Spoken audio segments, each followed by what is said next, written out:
Hey everyone, and welcome back for another deep dive with us.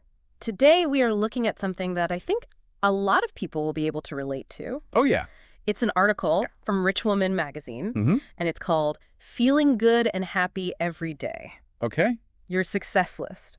I like it. Yeah, and it's kind of an interesting way of thinking about, how we define success and how we go about achieving that. Yeah, it really kind of flips the script on the whole to-do list mentality, which I think a lot of us can relate to, feeling a little bit overwhelmed by. Oh, absolutely. Yeah, I fall into that trap all the time. Right. So this article kind of starts out by talking about, how so many of us just feel trapped in this cycle of doing.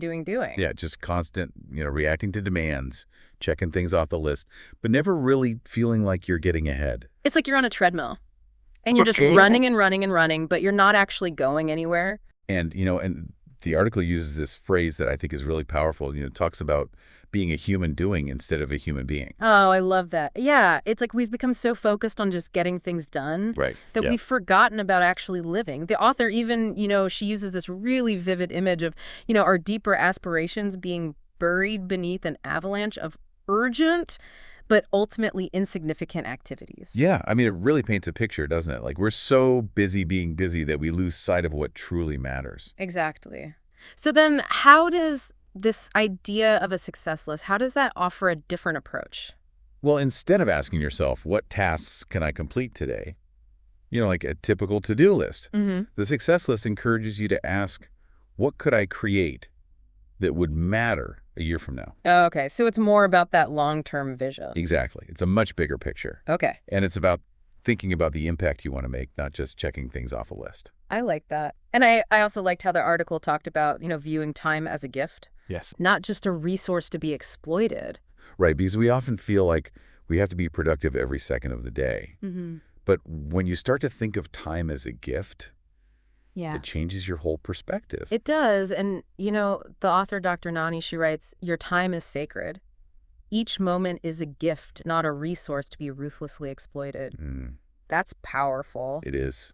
It's a reminder that we have a choice in how we spend our time. We do. We really do. I think that's something that we so often forget. It's so easy to just get swept up Yes. in the busyness of everything. Absolutely. And, it's not about doing less necessarily. Yeah. It's about doing what matters. Right. Aligning your actions with your values and your long-term goals. That's what the success list is really all about. So it's less about feeling overwhelmed by our to-do list and more about, feeling empowered to actually create the life we want. Exactly. It's about taking control of your time and your energy and investing them in things that bring you joy, things that make you feel alive. I'm really starting to like this idea, but I'm not gonna lie, I am feeling a little skeptical too. Oh, sure. In a world that's constantly demanding more from us, how can we realistically find the time and space to, create a success list and Right. really live more intentionally? It's easy to say, value your time, Right. but how do we actually put that into practice when, we're juggling work, family, all the other demands of modern life? Yeah, that's the million-dollar question, isn't it? And I think that's something that a lot of people struggle with. Yeah. But, the article actually suggests that by focusing on our success list, Okay. we might actually find that we have more time and energy for the things that matter most. Oh, that's interesting. It seems counterintuitive. It does a little bit. Okay. But the idea is that when we're clear about our priorities, Yeah, we're less likely to waste time on things that don't really matter. that makes sense. And But how do we even begin to identify those priorities? And what about those days when everything feels urgent and important? How do we know what to focus on? well, that's the real work, and that's what we're going to delve into next time. We'll explore some practical strategies for creating a success list, figuring out what your priorities really are, Okay. and making it a part of your daily life. All right. I am ready to dive in. Yeah. This is starting to feel like a real game changer. Yeah, me too. Okay, so we've talked about, shifting our focus away from those to-do lists and more towards this success list idea. But the question is, how do we actually, how do we make this work in our lives? Yeah, it's one thing to talk about it, Yeah, but actually putting it into practice, that's the challenge. exactly. So where do we even begin? Well, I think the first step is really kind of like changing how we think about time. Like we talked about earlier, it's not about trying to cram as much as possible into every single minute. Right. It's more about making intentional choices Yeah. about, how we spend our time. So it's not about quantity, it's about quality. Exactly. Okay, that makes sense. But how do we actually do that? I feel like I have so many obligations and commitments already. Right. How do I even start to design my day when there's already so much on my plate? Yeah, and I think a lot of us feel that way. It can be overwhelming to even think about where to start. But one thing that might be helpful is to kind of like take a step back and look at your day, look at your week, and think about the things that really drain your energy. Okay. And then think about the things that actually energize you, give you that sense of fulfillment. Okay, so it's about becoming more aware of how we're actually spending our time. Right, and then making adjustments based on what we discover. So it's almost like taking an inventory of, what we're doing and then deciding if those activities are actually aligned with, our values and our goals. Yeah, exactly. Because if they're not, then it might be time to make some changes. And that might even mean saying no to some things. It could. Right. Even things that seem important. Mm-hmm. Sometimes you have to say no in order to say yes to the things that really matter. I know, I struggle with that. Oh, yeah, me too. Yeah. It's definitely a skill that takes practice, learning to say no. It is, because you don't want to let people down. Right. You want to be helpful and supportive. Yeah. But sometimes you have to prioritize your own well-being. And I guess every time we say yes to something, we're also saying no to something else. Exactly. And we might be saying no to something that's actually more important to us. It's about being more mindful of our choices and making sure that they're actually aligned with what we want to create in our lives. Right. And, it's also important to remember that we don't have to do everything perfectly. Oh, that's good to hear. It's okay to delegate, to ask for help, Yeah. to let go of that need to control everything. So being kind to ourselves and acknowledging our limitations. Exactly. And celebrating our wins no matter how small they may seem. I like that. Yeah. Every time you say no to something that's not serving you, Yeah. every time you make a choice that aligns with your values, that's a victory. Yeah, it's about shifting our perspective and, focusing on the positive instead of getting bogged down by all the things we think we should be doing. Absolutely. Because those shoulds can really weigh us down. They can? And prevent us from actually enjoying the journey. So how does this success list, how does that fit into all of this? Well, the success list is kind of like your roadmap. Yeah.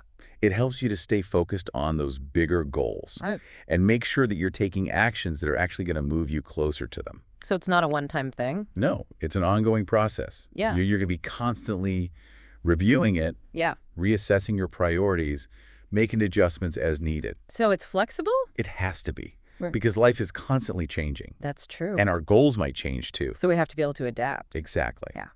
And as you get more comfortable with this process, it becomes more intuitive. Okay.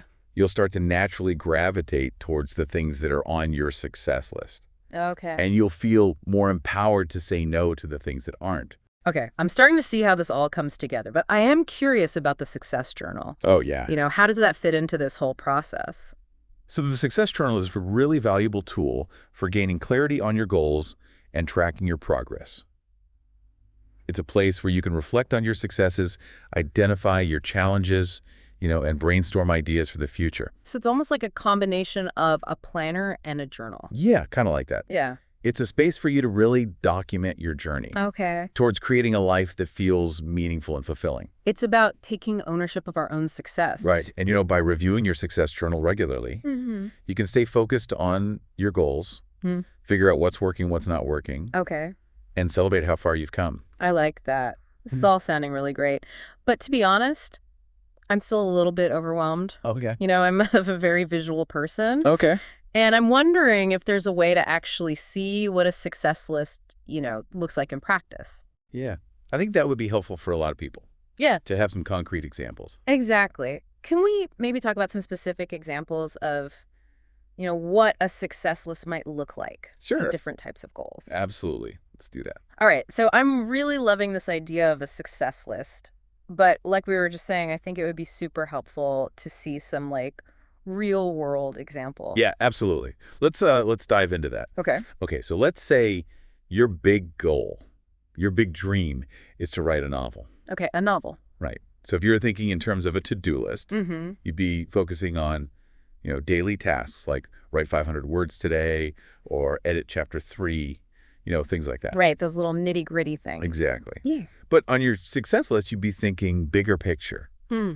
more strategically. Okay, so instead of like write 500 words, what would be an example for a novel? So for a novel, it might be something like complete a detailed outline by the end of the month, Okay. or join a writer's group to get feedback, or even something like carve out dedicated writing time in my schedule. I see. So it's things that will move you closer to that ultimate goal Exactly. of having a completed novel. Right. A year from now, if you've done those things, you're in a much better position to actually finish that book. That makes sense. What about like a goal that's less about creating something tangible and more about personal growth? Oh, yeah, sure. Huh. So let's say your goal is to feel more confident, Okay. right? So your success list might include things like attend a public speaking workshop, Okay. or practice saying no to things that drain my energy, Mm-hmm. or even start a gratitude journal, Yeah. to focus on your strengths. Okay. So even though these things aren't producing, a physical product like a novel, Right. they're still contributing to you becoming a more confident person. That's a great example. I love that. Okay, now I'm thinking about the success journal. How do we actually use that effectively alongside our success list? Right. So think of the success journal as a place for reflection, Yeah. and for course correction. So like imagine this. At the beginning of each week, you review your success list, Okay. right? And then in your journal, you can ask yourself some questions like, what obstacles might get in my way this week? Okay. Or, what support do I need to stay on track? Or even what small wins can I celebrate along the way? Oh, I like that. So it's almost like you're anticipating those challenges. Yeah, And already like planning for them. exactly. Yeah. And as you journal, consistently, Mm-hmm. you're going to start to notice patterns. Oh, interesting. Like maybe you realize that you're more productive in the mornings, or, Mhm. that certain environments make it harder for you to focus. Okay. And so that awareness helps you to refine your success list and make it even more effective. It's like you're getting to know yourself. Exactly. You're becoming more self-aware, Yeah. which is so important for any kind of personal growth. I love that this has been such an eye-opening deep dive. It feels like we've been given this whole new set of tools to not just manage our time, but to really like design the life that we want. It's been a pleasure exploring these ideas with you.